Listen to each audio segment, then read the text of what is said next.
अस्सलाम वालेकुम। आप देख रहे हैं के न्यूज एचडी। मैं हूं हारिस अली शाह गिलानी। चलते हैं आज की अहम खबरों की तरफ। मुल्की और गैर मुल्की ताज़ा तरीन खबरों से बाखबर रहने के लिए हमारा चैनल सब्सक्राइब कीजिए। रुक करेंगे सऊदी अरब का। सऊदी अरब की जानिब से पाकिस्तान समेत 14 ममालिक के लिए नई वीजा पॉलिसी मुतारफ करवा दी गई। सऊदी अरब ने 1 साल की मल्टीपल एंट्री वीजा सहूलत को मुअत्तल कर दिया। सऊदी हुक्काम की जानिब से सयाहत और कारोबारी खानदानी विजिट के लिए जारी किए जाने वाले 1 साला मल्टीपल वीजे को मुअत्तल कर दिया गया। अब सिर्फ सिंगल एंट्री वीजा जारी किया जाएगा।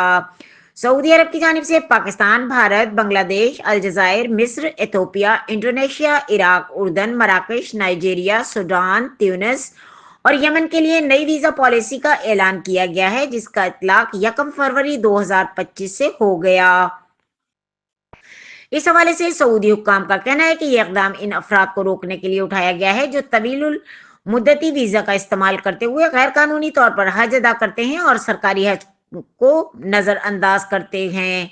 नई पॉलिसी के तहत अब सऊदी अरब जाने के ख्वाहिशमंद अफराद को सिर्फ सिंगल एंट्री वीजा जारी किया जाएगा, जो 30 दिन के लिए काबिल इस्तेमाल होगा। वीजा हासिल करने के लिए दरखास्त दहंदगान को पाकिस्तान में एतमाद वीजा सेंटर पर बायोमेट्रिक और दीगर जरूरी दस्तावेजात से जमा कराना होंगी।